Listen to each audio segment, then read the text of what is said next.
So not only certainly on our systems these days, all big virtualization systems require those to be turned on, but for systems that aren't going to be virtualized, turn it off. It's just waiting to be abused. Additionally here, if your processor support don't execute or execute disable XD or NX bit, turn it on. Okay? All modern operating systems take advantage of it. What this is a way to go ahead and mark pages in memory on that host as being plain old boring data and non-executable code. Okay? So just plain old boring numbers, characters, whatever. And you go, well, didn't my operating system do that historically? Well, the programs using it obviously knew what memory pages were data and which ones are executable code, but all the buffer overflow attacks you hear coming through Windows or whatever, all of those are based around the ideas that any page in memory is executable by default. So if I can go ahead and overflow a buffer in your program and then convince Windows that it should execute that code, then whatever stuff you stuck in that buffer is then executed by Windows. NX and XD says, no, only pages that are marked as executable will be actually able to hold programmatic code. So if I do a buffer overflow, but it turns out that the pages that I overflow into are normal data pages, I may have caused your application to stop working correctly because I overflowed it, but Windows won't execute the code. All modern operating systems, so that means Server 2003 and later support it. All current Linux distros with the modern kernel supported out there. So this should be one of those things that should be turned on by default. Your virtualization system probably allows you to see that. So for example, in VMware, the processor is the only thing that's really not virtualized for you. So your motherboard, your system devices, graphics, all that stuff is all virtualized, but you actually see the actual processor model and features that are there. So take advantage of that. Take advantage of the fact that that's a security feature that your VMs can take advantage of and provide protection to you. The kind of flip side of this discussion also says that when we're looking at your virtual machines, we have to realize that we experience things like, again, the virtual machines are running as their own operating system on hardware, but your virtual machines are sharing access to the given hardware there. And if you allow poorly behaved virtual machines to go ahead and make your virtual environment unusable, okay, whether that means that dealing with systems that have memory leaks on them, have poor network behavior, or whatever, that's your game to now manage here. Where before, if I had an old application that was running on a platform and it chewed through all of the memory on there, the only thing that I could affect was that server. And so the app would become non-responsive. If you're not using good definitions for how much memory virtual machines should have, how much processors they should have, network access and stuff, then when an ill-behaved application starts going through and chewing through all the available memory, it may disenfranchise all of the other virtual machines that are on that system. All of our systems, virtualized, have basic systems to go ahead and control that behavior to prevent a denial of service type attack that might cause these issues. They have original definition of the virtual machine. You put some kind of memory cap there. My VMs go into use in virtual environments with way less memory than they ever would have in a physical environment. Yeah. So that means I have servers that are, serving day-to-day activities here, sometimes with less than a gig of RAM associated with them. And you go, that's nuts. Okay? No, it's not. Not if they can do their job in 768 meg of RAM here. So this is not an issue where I'm having to align with what I'm concerned with or what's going on with that virtual machine. If it doesn't have enough RAM, so effectively we patch, we find out it's more memory hungry now, this is like a whole minute of downtime to go and move the slider, give it 256 more meg of RAM and bring it back online again, right? I'm not talking about having to stick DIMMs in the slots on the physical server. So that initial setting, though, is what is going to be seen as the cap by the OS that's running on that box. If I'm a Windows host and you've allocated me a gig of RAM, I can't ask the hypervisor for more than a gig. Well, duh. Okay. Well, great. Okay. Except in physical to virtual conversions, they're going to choose the starting memory value and number of cores and network adapters and stuff based on how that system was physically provisioned. So if the box had 64 gig of RAM available to a physical host, it's going to set a 64 gig allocation in most P2V solutions unless you go ahead and change that. So we can end up with virtual machines that, through unintended effects of that physical to virtual conversion process, end up with settings that, again, can lead to that circumstance. Same thing processor-wise.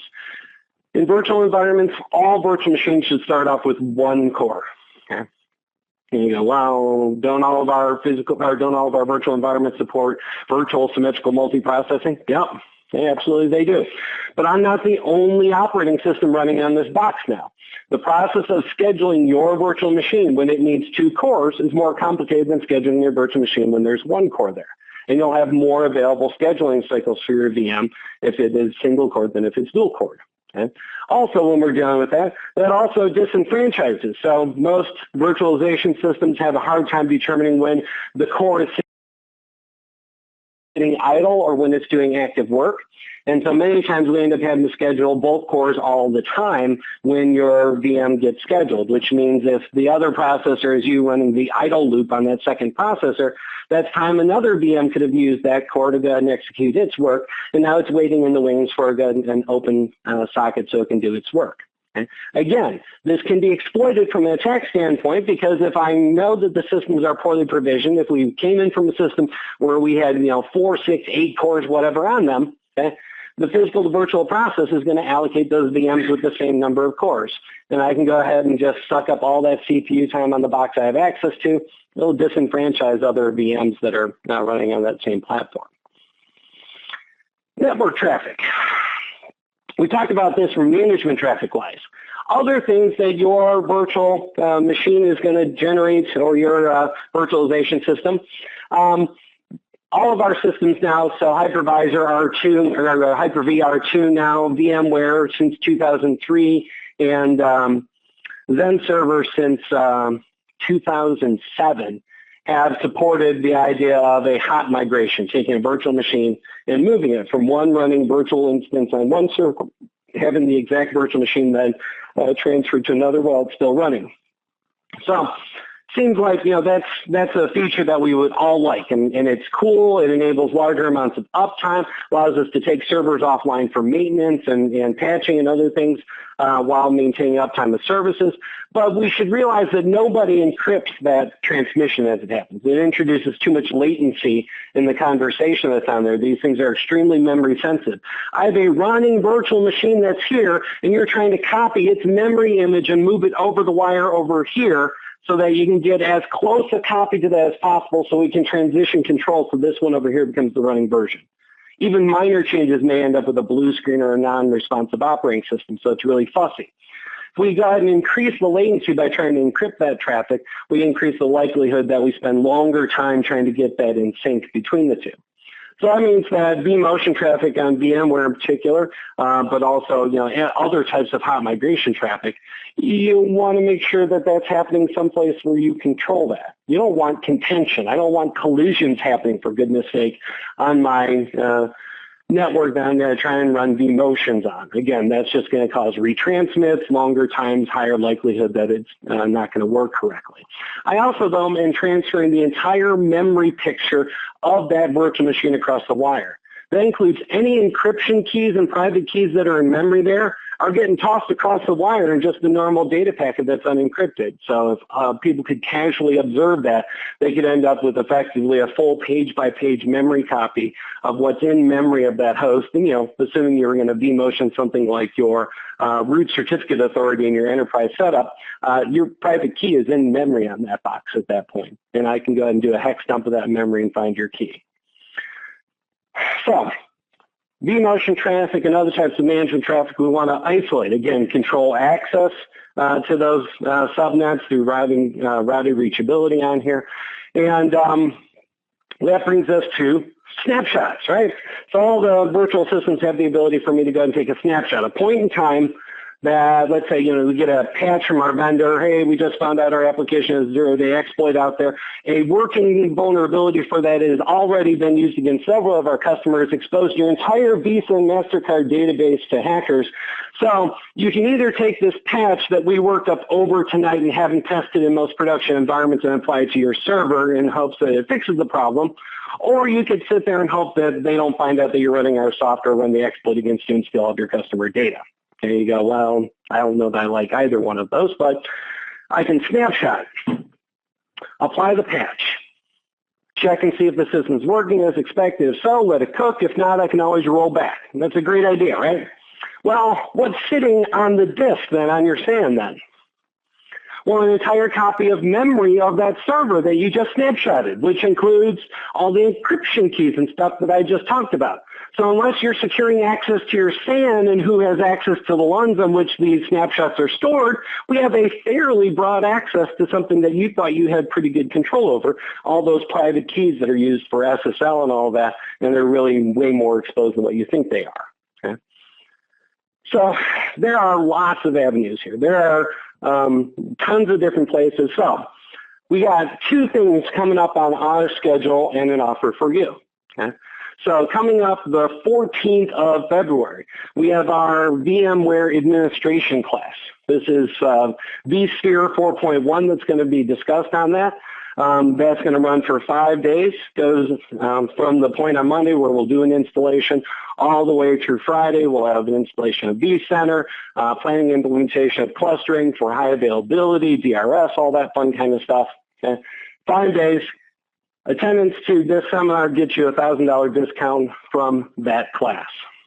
We have coming up April 4th, so the week of April 4th, a class about hacking and security in VMware. Again, a 5-day class. This class is designed for people that already have deep administrative knowledge about VMware and general security experience. Again, attendance to our seminar today is worth $1,000 off the enrollment in that particular class. So if you have concerns about the deployment of VMware in your environment. Security is really for folks that have a deeper investment in their VMware infrastructure right now, probably, and have some architectural things they want to look at.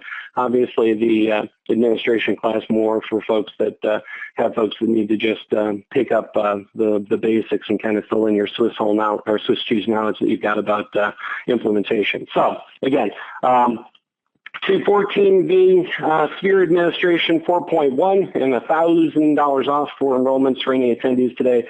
And then April 4th, the VMware security class. We'll look at penetration testing and a whole bunch of cool stuff in your VMware environment. So, okay. All right, so the answer is on this slide, yeah, it really is easy to get these virtualization systems set up. Okay, it's way tougher. It's way tougher to get them set up right, and it's way tougher to go ahead and look at them and make sure that they're secured properly. So, all right. So any questions? If you're remote, you can just enter them in the chat room. I will see them here. Locally, I will repeat the questions so that folks online can hear them. So questions here? Folks online, any questions? I have a question. Okay. Management traffic. I think many folks, VMware wants you to have it going with 2 different virtual switches. Yeah. Which virtual switches do you recommend creating using? Should you use like the one separated like the V9 just for management, then the other one like your LAN? Okay.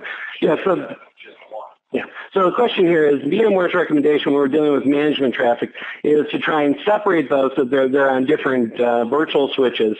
The idea here is that when I've got virtual switches, we tie the actual physical adapters in your ESX host to the vSwitches. So it's vSwitch in the middle, physical adapters that act as your pipeline out to the production network. We're trying to reduce the likelihood that a failure of either the switch that's upstream from that or the actual adapter failure itself would isolate you from all of your management traffic. So the answer is what they want you to do is they want you to go ahead and create multiple virtual switches inside